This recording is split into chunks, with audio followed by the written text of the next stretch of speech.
Buenas tardes. Vamos a dar inicio a la segunda videoconferencia de Historia Latinoamericana con perspectiva centroamericana.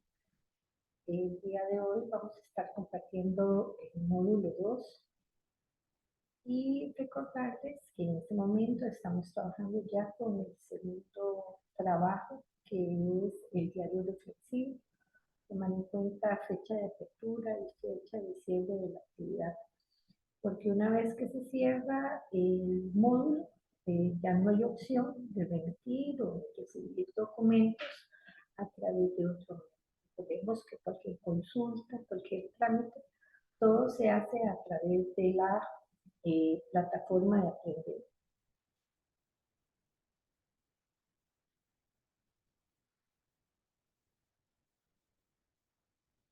Bueno, el tema que hoy vamos a estar compartiendo nos habla del periodo de conquista y colonización europea.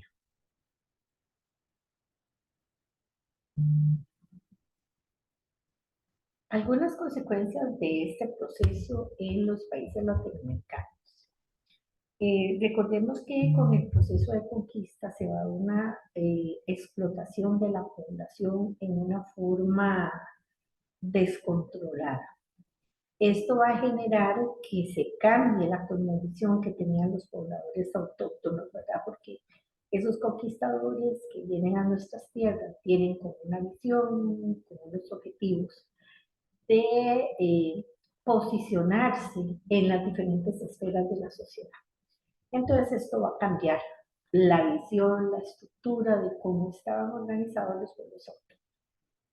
Cada vez va a haber más presencia de población ibérica, gente que viene desde Europa y se asienta en estos territorios con una actitud depredadora por los recursos naturales. Por ejemplo, nosotros en la cátedra hicimos un trabajo sobre quepos, ¿verdad? Allí los pobladores autóctonos eran los quepoa, que fue una población que realmente casi fue desaparecida. Se dice que quedaron al final como 6 personas que fueron trasladadas a otra región. Pero dentro de alguna de las anécdotas que se encontraba, decía el conquistador que fue Juan Vázquez de Coronado, que él no había llegado a ningún lugar donde encontrara tanta riqueza, tanto oro. Entonces, imagínense lo llamativo que pudo haber sido esa región para los conquistadores. Y así fue en diferentes regiones de nuestro continente, ¿verdad? Donde esa sed depredadora de estos grupos que enteraron que venían con esas ansias de conquista, sus intereses, se abocaba, en el caso de América, al aspecto económico, ¿verdad? Los recursos como piedras preciosas, oro, plata y algunos productos que también llevaban de América. Sabemos que nuestros pueblos autóctonos trataron de resistir de miles de maneras, ¿verdad? Pero sabemos que los conquistadores tenían mecanismos a su favor, tenían experiencia en combates de guerra que habían, por ejemplo, en Costa Rica, que llegaron los españoles, tenían experiencia en conquistas de guerra, ¿verdad?, que aplicaban en la península ibérica. También traían armamento, traían la ballesta, traían armadura, traían el caballo, que el caballo es de origen árabe en América. No habíamos visto, ¿verdad? Por ejemplo, en Costa Rica hay algunas anécdotas donde los pueblos autóctonos, perdón, pensaban que hombre y caballo eran uno solo. También ellos nos traían los galgos, que eran unos perros grandes, a los cuales les echaban los indígenas para que se los comieran, ¿verdad? Como una forma de manipular y de demostrar que ellos tenían poder. Llevaron a cabo múltiples acciones de explotación indígena a fin de multiplicar los ingresos, ¿verdad? Los indígenas fueron sumamente explotados. Y en la conquista van a actuar tres actores. Por un lado, la corona española, ¿verdad?, con esas ansias de poder y de supremacía.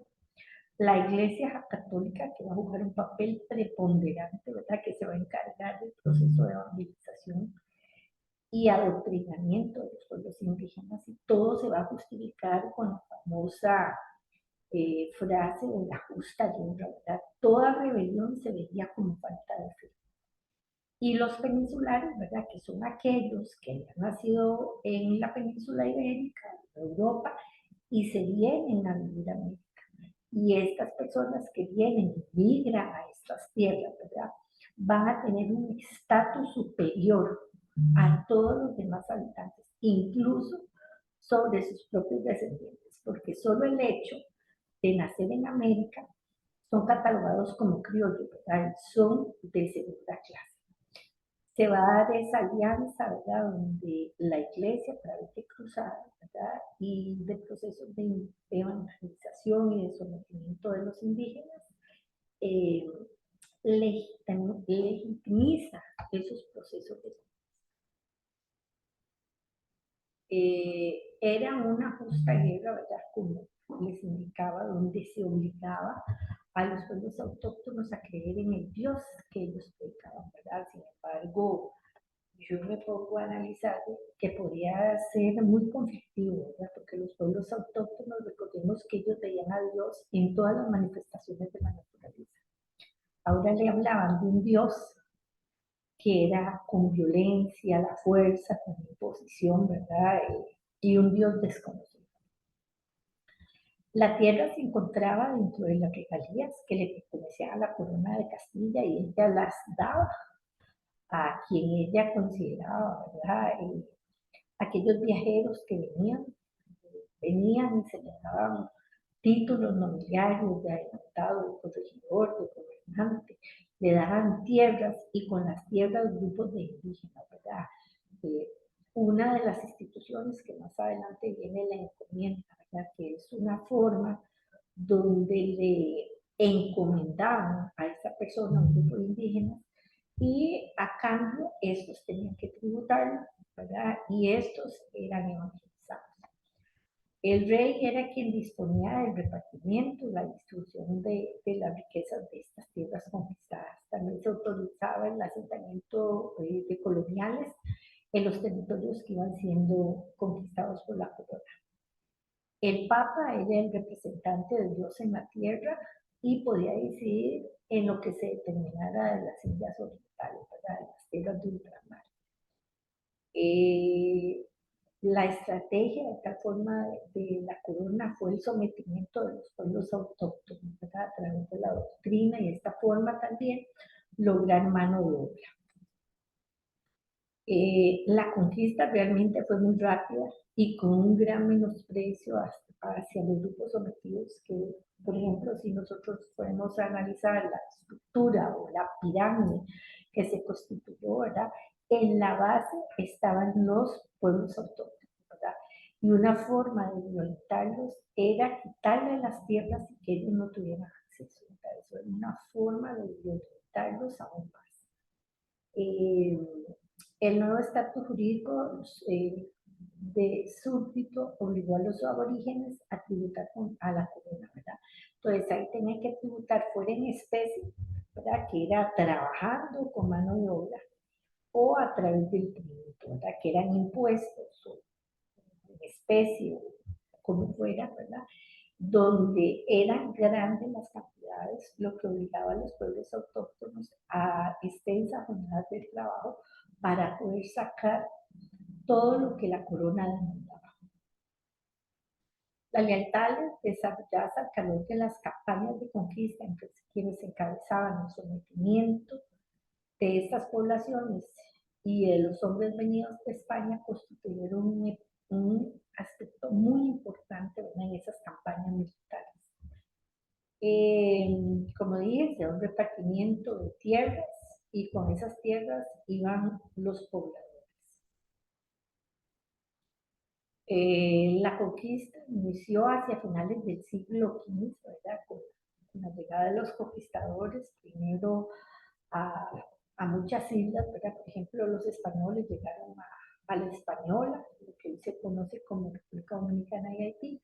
Luego hicieron expediciones al interior del continente, ¿verdad? Y se desplazaron al norte, al sur, y después se dio la llegada de conquistadores de otras potencias europeas que conquistaron diferentes regiones del continente americano. Entonces, por ejemplo, ahí el Reino de Castilla, las colonias castellanas, que son las secciones de Norteamérica, Sudamérica, América Central y las Antillas, la corona portuguesa, las otras regiones como Brasil, Reino Unido, América del Norte, Estados Unidos y algunas islas, y también Belice, que incluso Belice todavía a mediados de finales del siglo pasado todavía era una colonia inglesa. Francia, que ocupó a las Guyanas y algunas islas caribeñas, y los Países Bajos, que tuvieron algunas colonias en el norte, como Ámsterdam, Surinam y algunas islas en las Antillas. De esta forma, las potencias europeas que se hicieron presentes en América no solo captaron impuestos, sino que también desarrollaron actividades de piratería. Se da un monopolio entre las colonias de América con las potencias que las habían conquistado. Y en esa travesía, ¿verdad? Se desarrolla la piratería, ¿verdad? O el contrabando también. Algunos piratas actúan por su cuenta propia, mientras que otros piratas, que se van a llamar corsarios, estos van a trabajar al servicio de alguna potencia, ¿verdad? Entonces roban las mercaderías que se transitaban entre América y las potencias europeas. La idea de someter era básicamente desestructurar las formas de organización de las poblaciones indígenas. La penetración europea fue muy rápida, pese a la resistencia de las poblaciones. Se fundan ciudades, ¿verdad? Lo que le permite a los conquistadores transformarse e imponen sus estructuras.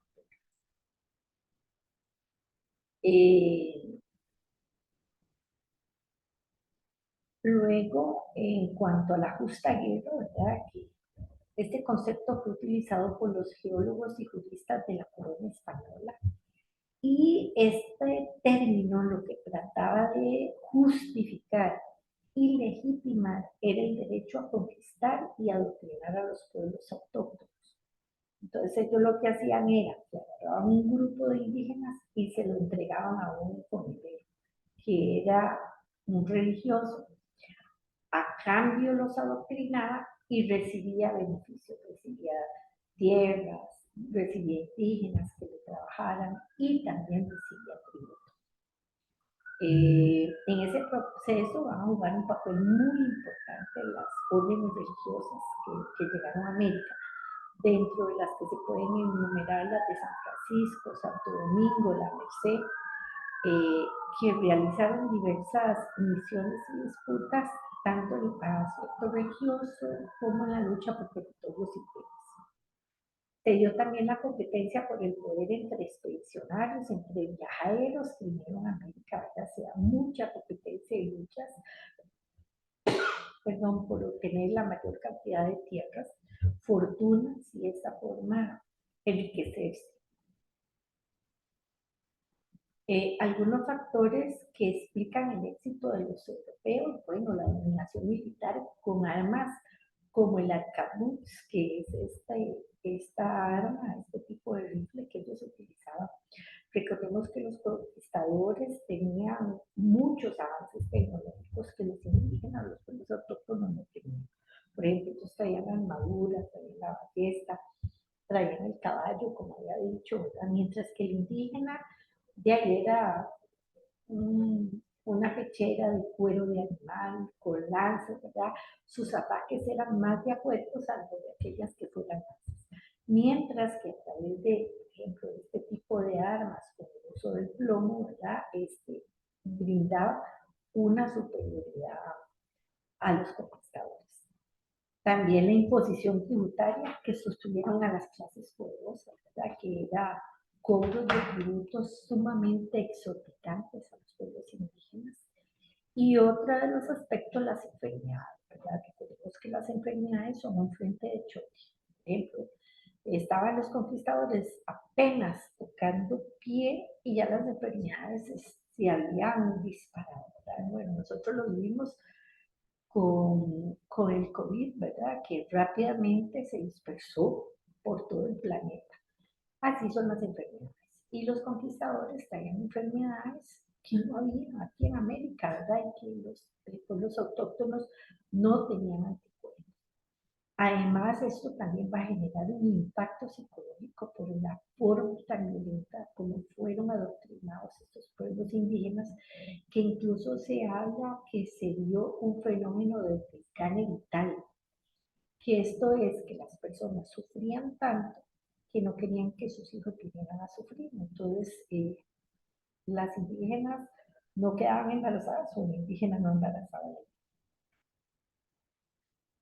Se da resistencia indígena, ¿verdad? Por ejemplo, ellos quemaban sus cultivos o se los llevaban a las montañas, subían a las montañas, ya que, por ejemplo, en el caso de Costa Rica, los últimos reductos de pueblos autóctonos los encontramos en Talamanca, ¿verdad? Una montaña que hoy en día es difícil de accesar, ¿verdad? Entonces ellos lo que hacían era eso, huir a las montañas a fin de evitar los abusos de que eran objeto de los conquistadores.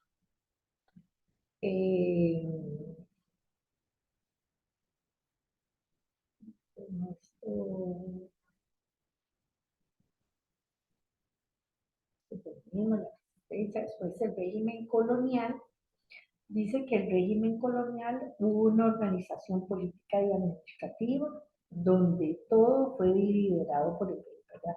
Todas las órdenes que llegaban a América venían dadas desde Europa por parte del rey. Aunque él ni siquiera pisaba América, todas las órdenes venían de allá y solo se cumplían. Y esto lo van a hacer a través de una estructuración que establecen en América, ¿verdad? Con la creación de una serie de instituciones con la finalidad de dominar a los pueblos autóctonos. Entonces ellos van a constituir aquí virreinatos, dentro de los virreinatos capitanías, y al interior de las capitanías una serie de instituciones como audiencias, gobernaciones, alcaldías, ¿verdad? Con la finalidad de dominar a los pueblos autóctonos. Se da también la intervención de diversos mandos dentro de las colonias con la finalidad de que se garantice la producción que generan esos territorios. Surgen varias instituciones, tanto en España como en América, a fin de mantener el orden.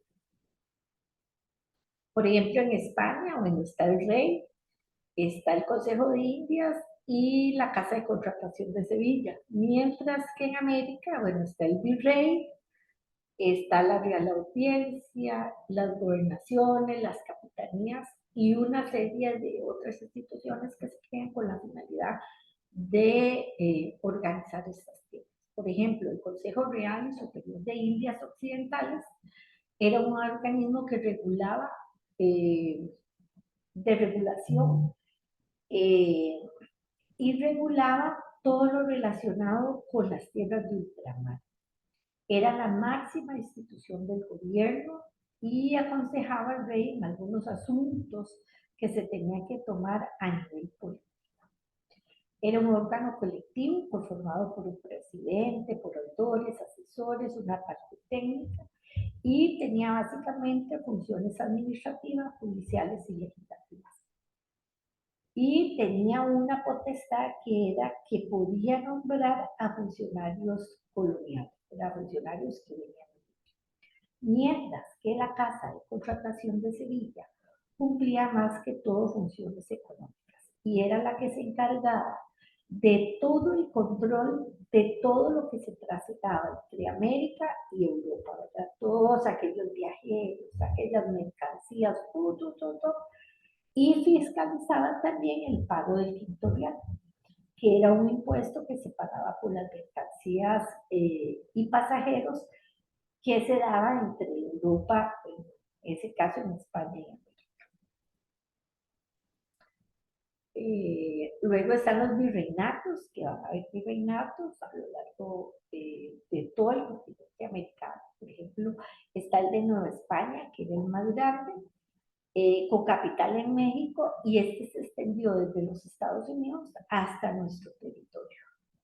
Y este incluyó la Capitanía General de Guatemala, que a su vez incluía las 5 provincias que conformaban esa capitanía, que luego se van a constituir en estados y luego en repúblicas, ¿verdad? Como Guatemala, Honduras, El Salvador, Nicaragua y Costa Rica.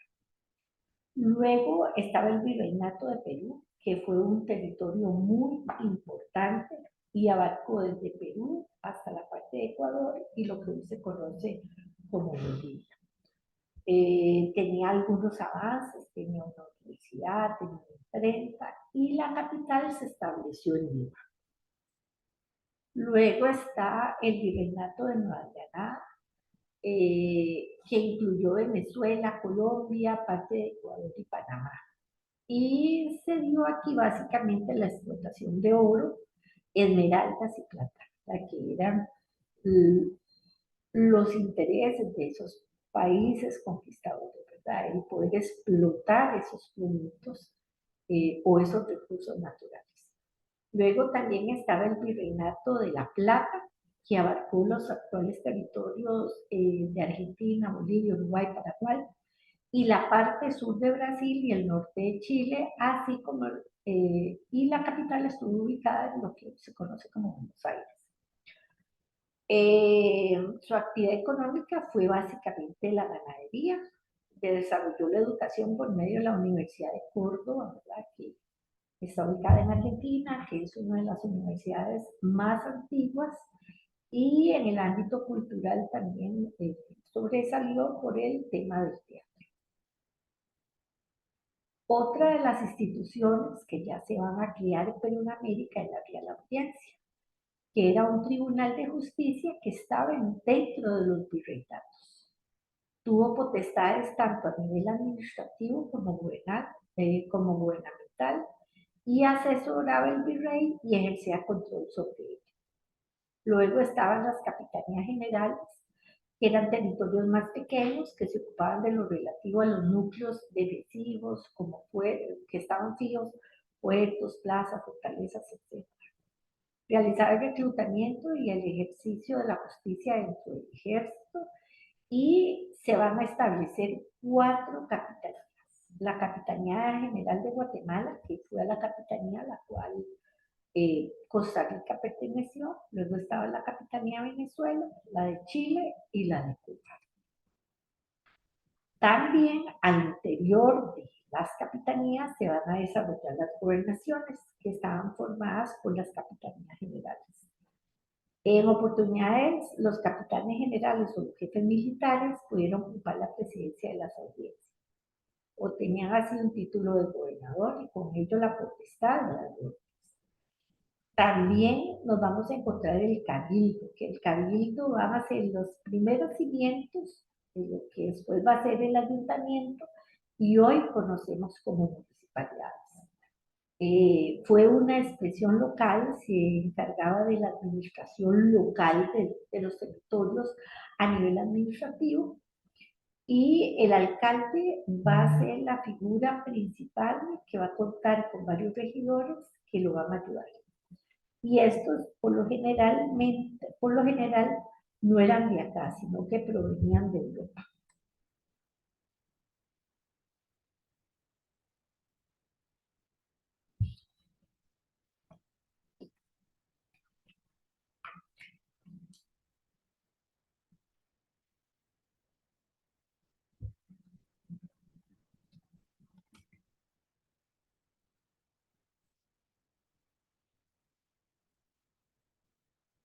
Luego estaba el Real Patronato Indiano, que llevaba la relación entre el Papa y la Corona, y la Iglesia Católica, que a través de clérigos seculares, que eran muy escasos, tenían a su cargo la administración de las parroquias y de los poblados españoles y mestizos.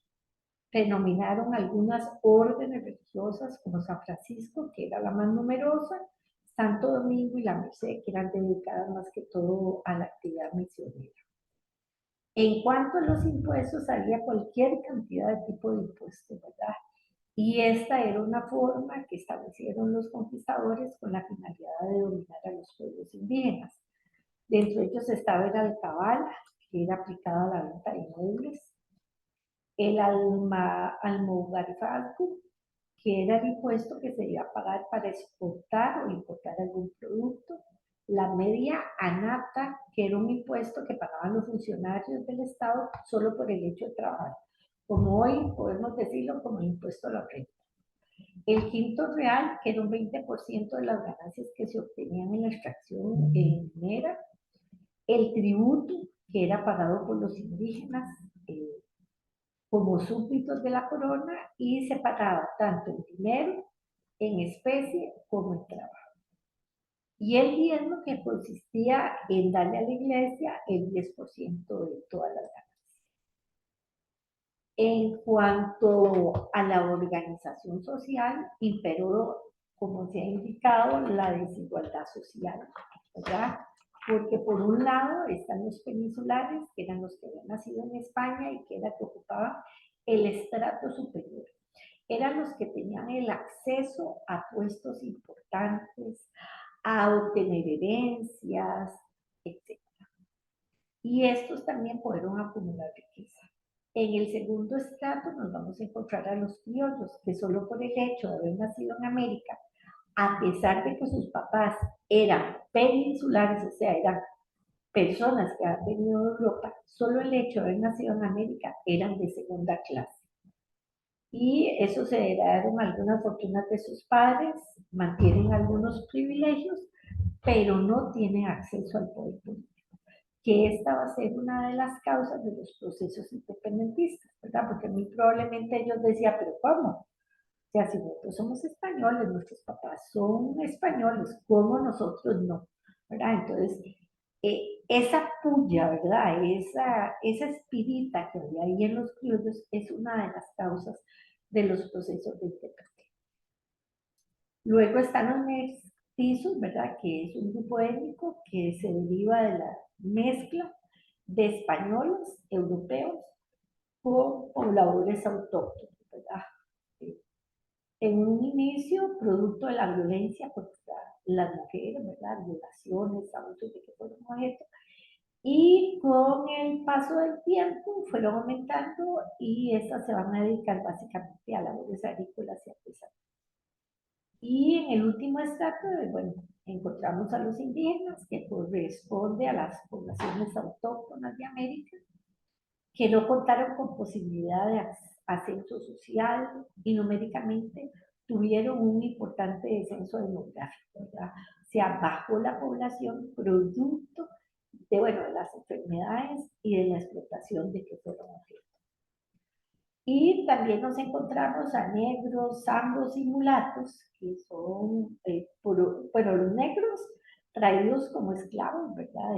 De las Antillas, Y luego esto ya se da mezclas, ¿verdad?, con otras poblaciones. Por ejemplo, el negro con europeos van a salir los mulatos y la mezcla de negros con indígenas van a surgir los sapos. En cuanto a la organización económica, esta se basó básicamente en dos instituciones. Una va a ser la encomienda y otra va a ser la mita. Aunque son muy semejantes estos dos tipos de explotación de los pueblos autóctonos, porque se da la evangelización de esta población. En el caso de la encomienda fue un modelo de explotación de la mano de obra autóctona en situaciones bastante precarias y consistió en el reparto de indios entre los colonos a cambio de que estos los evangelizaran, recibían tributos, ¿verdad?, se les daba tierra, etc. Y la idea es que los pueblos autóctonos se conviertan al cristianismo. Mientras que la mita se aplicó básicamente en el trabajo en los yacimientos minerales, así como en los obrajes, ¿verdad? Más que todo los obrajes es manufactura de textiles, hilo de lana, algodón, cabuya, etc. Y también actividades domésticas y de ganadería. Tuvo un antecedente en el imperio donde los hombres de la YU debían trabajar por un tiempo determinado en los proyectos estatales, ¿verdad? Y este tipo de institución va a ser tomada por los conquistadores e implementada en América. Se trató de obra básicamente muy barata, donde las autoridades regulaban los salarios, los tiempos y las condiciones laborales, que por supuesto no van a ser las mejores condiciones para los pueblos autónomos. En cuanto al comercio, el comercio fue el motor de la economía durante el periodo de conquista. Permitió la movilización de personas a lo largo y ancho de toda Latinoamérica y también entre Latinoamérica y el continente europeo y otras regiones del mundo. Fue fundamental en la formación de lazos familiares y políticos, ¿verdad? Porque donde se va a dar un círculo vicioso, ¿verdad? Los grandes o los altos estratos sociales van a hacer alianzas con familias de su mismo nivel para mantener ese nivel social, ¿verdad? Esa clase social. Se basó en un sistema de protección comercial en que las colonias únicamente podían vincularse con su metrópoli, que era lo que decía yo anteriormente. Por ejemplo, en el caso de Costa Rica, nosotros solo podíamos exportar a España, porque era quien nos había conquistado. Entonces, se da un monopolio. Esto limitó el desarrollo industrial y catapultó a América como economía de subsistencia y producción de materia prima. Realmente América se convierte en un abastecedor de materia prima para Europa. O sea, a diferencia de África, ¿verdad?, que realmente lo que se constituye no es un proveedor de mano de obra y mano de obra esclava. No se permite el comercio directo entre distintas zonas del mundo. Esto estimuló la piratería y el contrabando, que era lo que yo decía, ¿verdad? Que surgieron los piratas y los corsarios que robaban esas mercancías que transitaban entre América y las colonias europeas. En cuanto a la mano de obra, la explotación de la fuerza de trabajo de los amerindios fue un elemento inherente a la concepción imperial de los españoles. Los españoles y otros conquistadores, su deseo era posicionarse, ¿verdad?, dominar a los pueblos autóctonos e imponer su superioridad tecnológica, armamentista, ideológica, de idioma, de creencias, de religión, realizando un abuso sin límites de los pobladores autóctonos. Y pese a que se crearon leyes, era difícil de que se pudiera verificar que las leyes se respetaran, ¿verdad? Porque quien venía a América hacía las leyes, las incumplía, las violentaba y él mismo se juzgaba. Entonces, por ejemplo, en algún momento se vio que la población autóctona había decaído tanto, entonces se prohibió la encomienda. Pero ¿cómo se iba a regular si el rey nunca vino a América? ¿Verdad? ¿Cómo iba a venir a verificar que efectivamente no se estaba realizando la práctica de la encomienda? Porque muy probablemente como institución desapareció legalmente, pero en la práctica difícilmente dejó de existir. Esto va a contribuir en la decadencia del imperio. Por ejemplo, en España se da la invasión de Napoleón Bonaparte, se da la abdicación del rey Fernando VII y se empiezan a dar una serie de movimientos americanos producto del descontento de los criollos y que al final va a desencadenar en la independencia de los países americanos de las potencias. Este proceso se concretó ya a inicios del siglo XIX en las distintas colonias, particularmente en 1821, para el Virreinato de Nueva España y la Capitanía General de Guatemala, ¿verdad?, de la cual nosotros formamos parte, donde van a darse una serie de situaciones a nivel mundial, ¿verdad?, que van a contribuir a que se desarrollen esos procesos independentistas. Uno son, bueno, la independencia de las 13 colonias, ¿verdad?, en la costa este de Estados Norteamérica. Luego, las ideas de ilustración, ¿verdad?, donde se habla también de la Revolución Francesa con sus postulados de libertad, de igualdad y de fraternidad.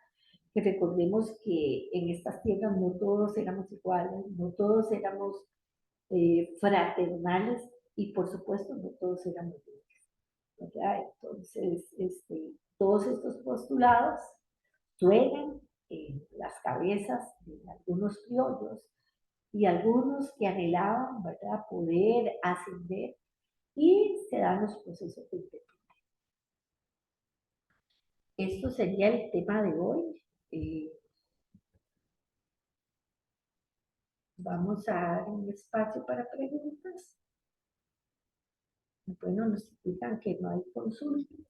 Entonces, esta sería la segunda videoconferencia. Nos estaríamos viendo en la tercera videoconferencia, donde estaríamos tratando el módulo número 3. Agradecerles por habernos acompañado el día de hoy. Muchas gracias.